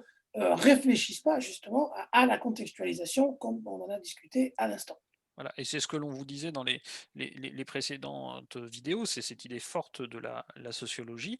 Il faut comparer, puisque comparer permet de faire apparaître des régularités, et puisque dans les régularités, l'on peut dessiner des lois scientifiques. Voilà, il faut donc s'interroger toujours sur les cadres que nous utilisons et ne pas les considérer, ne pas les tenir pour acquis. Nous devons les utiliser, hein. Donc, vous voyez, par exemple, bah, une notion aussi problématique que l'histoire de France constitue un bon exemple. C'est quoi l'histoire de France? Si je titre un livre Histoire de France et que je commence avec Clovis, eh ben, ça suppose que j'ai une certaine conception de ce qu'est la France qui n'est pas forcément neutre, objective, c'est le moins qu'on puisse dire. De même si je commence l'histoire de France en 1789. Et on voit bien d'ailleurs, hein, il en a un petit peu parlé Simian, mais on en reparlera peut-être avec Vital de la Blache, le lien qu'il y a aussi en France, en particulier, hein, entre l'histoire et la géographie semblant donner par principe le cadre en dernière instance de l'étude, hein. Donc, la Franche-Comté, ça c'est pour Lucien Febvre, un petit peu au même moment, hein, l'histoire donc, de la Franche-Comté sous Philippe II. Donc, ça impose l'idée que la Franche-Comté existe et que donc elle a une histoire sous Philippe II, puis elle a une histoire après, etc. Donc, il faut réfléchir à ces cadres et se demander à chaque fois s'ils sont pertinents pour mener l'étude que nous voulons mener. On en parlera effectivement dans le contexte de ce travail sur le texte de Vidal de la Blache, puisque Vidal de la Blache, mais comme tu le sais, est lui-même de toute manière, par ce qu'il est, par sa carrière, une interrogation sur la distinction à opérer entre géographie et histoire, ou en tout cas de la place de la géographie dans l'histoire. Bon. Mais laissons ça de côté. Donc on en arrive à la partie 8. On doit retrouver, je crois, le titre page 106, mais le contenu page 107. Donc cette fois-ci, ça vraiment, ça m'a beaucoup plu parce que c'est très intéressant pour nous et puis parce que tu as eu des réflexions à ce sujet. François Simian s'intéresse à la construction des catégories qui servent à l'historien pour guider son œuvre et il va critiquer notamment les catégories qu'utilise Seniobos pour faire de l'histoire. Il va critiquer notamment cette propension de Seniobos à séparer strictement les phénomènes sociaux suivant qu'ils sont, selon Seniobos, matériels ou intellectuels. Alors, Seniobos définit les faits matériels comme des phénomènes sociaux où l'homme est en relation avec un élément matériel et les phénomènes sociaux intellectuels comme les phénomènes sociaux qui ne sont pas accompagnés d'actions du corps, qui n'impliquent pas de concomitants matériels. Et ça, selon Simian, cette mise en opposition de ces phénomènes sociaux matériels ou intellectuels n'a pas de sens. Il écrit très simplement, est-ce que l'écriture et le langage existent indépendamment des actions corporelles qui servent à les constituer? Oui, il souligne la fragilité, hein, des découpages qu'opèrent les historiens et les historiennes, puisque tout en se prétendant spécialistes d'une société en général, en réalité, c'est rarement l'étude de cette société en général qui est menée, mais l'étude de petits territoires de la société donnée, la famille, le mariage, etc. Et donc, au moment où on est en train de se demander comment faire de l'histoire une science, un certain nombre d'historiens et d'historiennes, enfin d'historiens que critique François Simian, essaye d'imposer des catégories supposément objectives à partir desquelles il serait possible d'étudier une société dans son ensemble. Ah, c'est une idée finalement assez simple, hein, c'est de la dichotomie. C'est-à-dire, puisque je ne peux pas étudier la société comme un tout de prime abord parce que c'est trop gros, il y a trop de choses à l'intérieur, je vais la découper en petits morceaux pour pouvoir donc réaliser mon étude du tout, hein. La société se divise en parties, hein. J'y insiste parce que on retrouve là ce que Durkheim, hein, disait avec le tout n'est pas la somme des parties, parce que c'est exactement la même chose qui ici est en réalité discutée, c'est que ces parties n'épuisent jamais le tout. C'est-à-dire que j'ai beau essayer de trouver un découpage, ce découpage n'est jamais suffisant parce que la société est autre chose que les parties qui la composent, quelles que soient ces parties. Et on voit que cette fois-ci, ce ne sont pas uniquement les individus qui composent la société, mais l'ensemble des éléments qui composent la société, y compris les éléments dits matériels, comme tu viens d'en parler. Si cette opposition entre phénomènes sociaux matériels et phénomènes sociaux intellectuels doit être critiquée selon François Simian. Il en va de même pour d'autres catégories couramment utilisées par les historiens. Page 108, il aborde par exemple la question des catégories publiques-privées. Il dit, alors ça, nous avec Christophe, on y est particulièrement sensible en tant qu'historien de l'Antiquité. Il dit que si cette distinction, elle peut avoir à la rigueur du sens aujourd'hui, elle en a nettement moins pour les sociétés anciennes. Alors ça, on pourrait en discuter beaucoup, nous, en l'occurrence. Alors on va pas le faire, puisque ce qu'il faut garder à l'esprit surtout, c'est que voilà, il ne faut pas accepter de catégories pour faire de l'histoire sans les discuter à minima, sans être réflexif les concernant. Et c'est d'ailleurs le reproche que François Simian adresse aux historiens, c'est l'absence de réflexivité discuter de cette manière d'aborder les phénomènes sociaux. Ça, il le rappelle, page 109, donc je le cite, c'est que ce tableau des phénomènes sociaux a été visiblement dressé par la simple suggestion des habitudes traditionnelles, par la simple juxtaposition des groupements opérés par le langage vulgaire et par la pensée courante, sans une critique suffisante du caractère superficiel de ces groupements, ni de leur valeur à peine exacte pour la société présente, tout à fait nulle pour d'autres sociétés, sans un souci prépondérant de constituer des groupes de phénomènes scientifiquement définis, c'est-à-dire propres à mettre en évidence et à fixer des relations stables entre les phénomènes sans une mise à profit méthodique des résultats déjà acquis et des investigations les plus avancées. Tout ça ne formant qu'une phrase, hein. C'est un petit peu long, mais voilà, je n'y peux rien.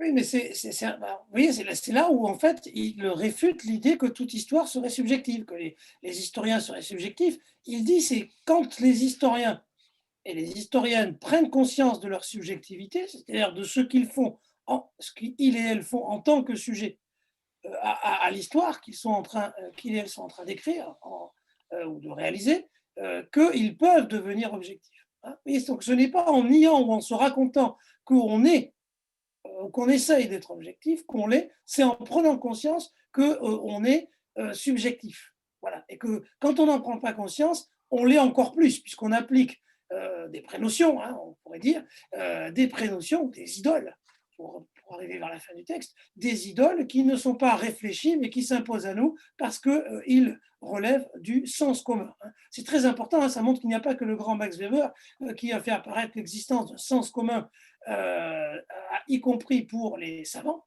puisque François Simian également le fait apparaître ici. Et après avoir critiqué ces catégories qu'utilisent les historiens pour faire de l'histoire, notamment celle donc de Seniobos, il va éprouver les catégories de Seniobos sur l'étude des phénomènes économiques et il va pouvoir tirer de cette comment dirais-je, confrontation, un certain nombre de prescriptions méthodologiques. Alors il va par exemple critiquer on est à la page 111, la distinction qu'opèrent les historiens entre agriculture, industrie et commerce, distinction qui n'est pas valable dans toutes les sociétés, finalement.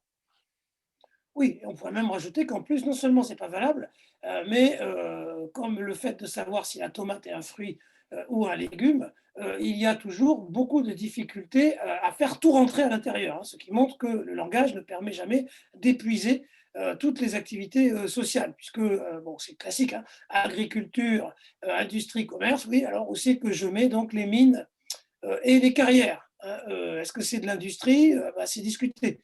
Donc on voit hein, comment, de toute façon, ces catégories en plus ne sont pas opératoires et posent toujours des problèmes. C'est-à-dire tout système catégoriel de division de toute ou partie du monde social pose problème parce qu'il y a toujours un reste. Il y en a Voilà. toujours qui ne rentrent pas à l'intérieur. Hein. Et c'est normal puisque c'est la difficulté même de faire de la science sociale. Voilà, et la conclusion qu'il tire de tout cela, de cette remise en question des catégories des historiens, elle est assez terrible, hein, c'est page 112, c'est qu'en en somme, tout est à refaire, quoi. Tout est à refaire. Il faut, en cesser, de croire, c'est l'ambition des travaux d'histoire économique selon lui, que l'histoire est une photographie du passé. Donc, il répète ce qu'il a déjà dit, précédemment. Et il faut repenser de manière réflexive donc ces catégories pour faire une histoire véritablement scientifique.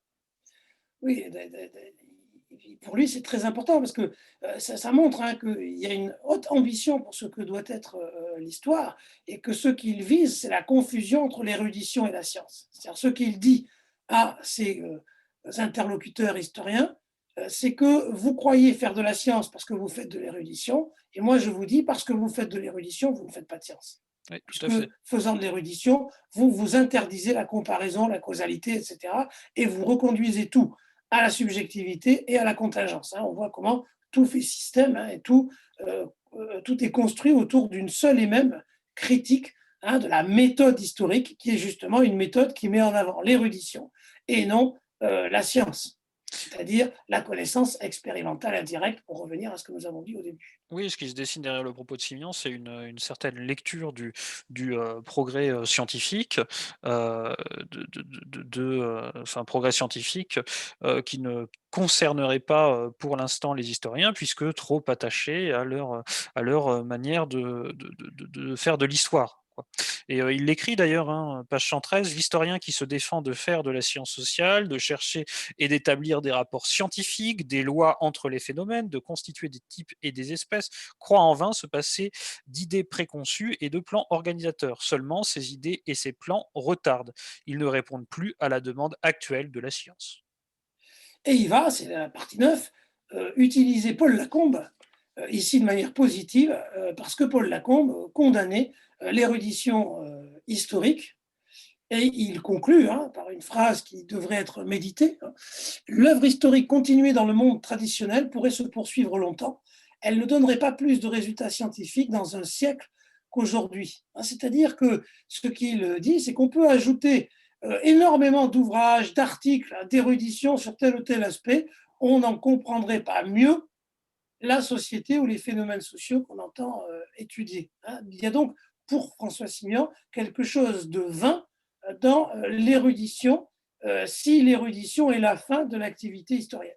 Donc, évidemment, il ne condamne pas l'érudition, mais il dit que si c'est la fin de l'histoire, la fin au sens de finalité, alors c'en est fini de l'histoire comme science. Oui, et ça, la suite de la citation que tu as commencé à lire, elle est terrible parce qu'il dit, les matériaux, alors, il parle là, du contenu résultant de l'érudition, historienne, s'ajouteront aux matériaux, dans les entassements provisoires appelés œuvres historiques, que l'œuvre de science propre n'en sera pas beaucoup plus avancée. Oui, qui se traduit, parce que nous connaissons tous cette impression un peu que un travail historique chasse l'autre et que ce qui a été écrit il y a 10 ans ou 20 ans s'efface, alors plus ou moins parce qu'on aurait trouvé, c'est pas toujours le cas d'ailleurs, des sources différentes et que, bah, voilà, comme si au fond tout ça était euh, sans intérêt puisque ne durant pas plus qu'une génération d'historiens et d'historiennes, comme si tous les 30 ou 40 ans tout était à refaire. Ce qui évidemment est contradictoire avec un projet scientifique, puisque le projet scientifique, c'est la cumulativité du savoir. C'est-à-dire, je ne refais pas de manière inlassable, comme Sisyphe avec son rocher, le même travail historique sur la famille romaine à l'aune de je ne sais quelle nouvelle documentation, etc. Si on fait ça pour François Simian, alors on ne fait pas de science et on va continuer comme ça indéfiniment. C'est pour ça qu'il dit dans un siècle, on en sera toujours au même endroit. C'est donc cette ambition-là qu'il propose à l'histoire. Oui, et c'est là qu'il introduit une différence entre Seignobos et Lacombe, hein. On vous avait expliqué avec Christophe, qu'il allait, les envisager de manière différente puisqu'il voit en Lacombe quelqu'un qui a, mmh, comment dire? Franchi le pas, quelque part. Il dit que, c'est page 116, c'est un historien affranchi de la superstition de l'histoire traditionnelle.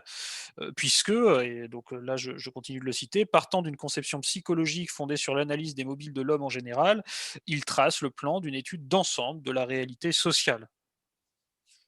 Oui, c'est cette totalité, c'est-à-dire que justement, c'est le fait que Paul Lacombe essaye d'échapper à l'érudition que François Simian reprend à son compte, qui lui permet, une nouvelle fois, comme je l'ai dit tout à l'heure, d'entrer en discussion avec les historiens en montrant que de toute façon, tous les historiens, Paul Lacombe est un historien, n'ont pas la même conception de l'histoire. Et que donc, ce que prétend Seignobos en disant c'est-à-dire dire ce qu'est la méthode historique, quels que soient les historiens, eh ben, Simian dit bah non, Paul Lacombe, déjà, quelques années auparavant, il n'est pas d'accord. Donc, ça prouve bien qu'il y a matière à débat et à discussion. Et on en arrive à nos 3 idoles, et à la 10e partie de cet article, heu, dans laquelle, François Simian, conscient des difficultés, à faire de l'histoire selon les exigences de la science sociale positive, heu, donne quelques conseils ou fait, quelques prescriptions, aux historiens. Les idoles, il emprunte ça à Francis Bacon, auquel Durkheim avait emprunté le concept de prénotion, qui vient de là aussi. C'est la même chose. Donc, les idoles, c'est ce qui nous empêche de penser juste. hein, et Voilà. donc ce qui nous empêche de faire de la science. Donc il va résumer, il va essayer de clarifier peut-être ce qu'il a voulu dire, hein, en pointant du doigt, hein, 3 prénotions ou idoles qui sont particulièrement à l'œuvre dans les manières de faire de l'histoire, c'est-à-dire dans la méthode historique, c'est-à-dire ce qui n'est pas pensé dans la méthode historique, ce qui est considéré comme allant de soi. Et je vais me permettre de réaffirmer ce que tu as dit, mais c'est particulièrement important parce que c'est, comme on vous le disait en début de vidéo, surtout ça, que l'on retient cet article, que généralement d'ailleurs on ne lit pas. Heu, on se restreint à ces fameuses, 3 idoles. Et d'ailleurs parfois on fait un étrange package entre Seignobos et Simian que l'on fout dans le même sac. Enfin bon, c'est assez étrange. Mais passons ça. Donc pour résumer, les habitudes de travail des historiens constituent un frein aux transformations à entreprendre, donc aller vers une science positive. Et pour rompre avec ces habitudes de travail des historiens, il faut lutter contre ces 3 idoles. Alors ces 3 idoles, quelles sont-elles? C'est d'abord l'idole politique, qui donne aux faits politiques une importance exagérée. On retrouve là ce qu'il avait déjà dit, hein, sur les catégories qui s'imposent d'elles-mêmes, hein, qui ne sont pas réinterrogées. Tout à fait. C'est ensuite l'idole individuelle qui pousse à concevoir l'histoire comme une histoire des individus et non comme une étude des faits. Donc là encore, on retrouve ce que l'on a dit précédemment. Et puis il a des formules là, pour le coup, assez, comment dirais-je, mordantes, hein, quand il dit, c'est page 118, pourquoi ne pas, pardon, je ne vais pas retrouver ma citation, pourquoi ne pas éliminer complètement, du moins de l'histoire scientifique, ces travaux consacrés à des biographies pures et simples du moindre petit cousin d'un grand homme, et ne pas envoyer se rejoindre dans l'histoire anecdotique et le roman historique, les affaires du collier avec toutes les familles de Napoléon, alors que nous n'avons pas encore de travaux suffisants sur l'état de l'industrie, l'agriculture au temps de Turgot, etc., etc. Donc on voit qu'il ne dit pas qu'il faut arrêter de faire de l'histoire, etc.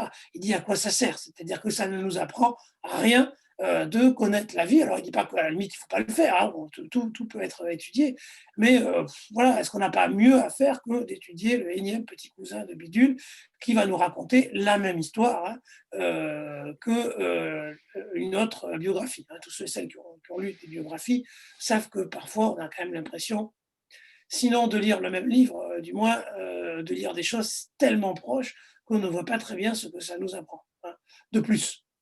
Sinon, je veux dire que tel jour, à telle date, Bidule faisait ça, mais ça, là on revient sur la critique de Sinan, ça ne nous apprend rien sur la société que nous prétendons étudier. Et donc on en arrive à la troisième idole.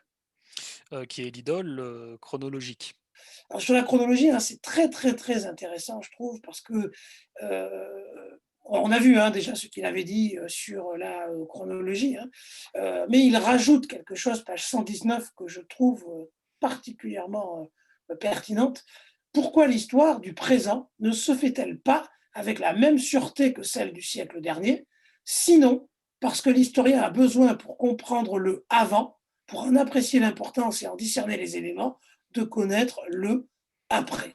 Alors ça, c'est vraiment intéressant parce que ça inverse. Oui, dans la critique de la chronologie, c'est pas simplement les dates, le cadre chronologique, etc. C'est aussi la vectorisation, hein. C'est le fait qu'on pense que pour comprendre un phénomène ou un fait historique, il faut nécessairement respecter la chronologie, regarder avant. Pourquoi dit-il ça? Il dit parce que précisément, l'historien ou l'historienne qui étudie un fait historique l'étudie parce qu'il est dans l'après et que c'est l'après qui lui en dicte l'importance et qui lui en dicte la manière de l'appréhender. Pour prendre un autre exemple Hitler et rester sur la biographie, parce qu'on en a un petit peu parlé dans l'actualité, bah, c'est le cas de Pétain. On voit bien que la biographie du maréchal Pétain, eh ben, on l'a fait après le Pétain de 40, et pas uniquement, et que ceux et celles qui disent non, non, mais il faut dissocier le Pétain de 1916, etc., se moquent du monde. C'est-à-dire parce que le nom même de Pétain nous évoque la suite. Donc on ne peut pas, puisque le fait de dire que c'est un grand soldat est de toute façon une manière d'intervenir dans un débat politique. Et donc, c'est tout à fait significatif. Et donc, il enfonce le coup, hein, Simian. Je poursuis, je fais une petite coupure, mais je poursuis la citation. C'est constamment avec le souci en vue et sur la connaissance de ce qui vient après que dans ce qui vient avant, nous est choisi, trié élucider ce qu'on nous en donne. Autrement dit, le fait historique que nous étudions, il n'arrive pas dans une manière brute, comme si c'était à nous, hein, comme des sculpteurs, hein, de passer d'un bloc de marbre à une statue pour en faire le vrai fait historique. En fait, le fait historique nous arrive déjà comme une statue, hein, pour, au fond, poursuivre la métaphore de l'idole. C'est donc une illusion de croire qu'il y a un fait historique brut et ensuite un historien. Au passage, ça ruine, hein, tous ceux qui pensent qu'il y a la neutralité, etc. Historien, puisque précisément, c'est pour ça que cette neutralité est impossible. Donc la seule chose que nous avons à faire, c'est de comprendre ce que le présent nous fait avant même d'entamer l'étude de quelque chose.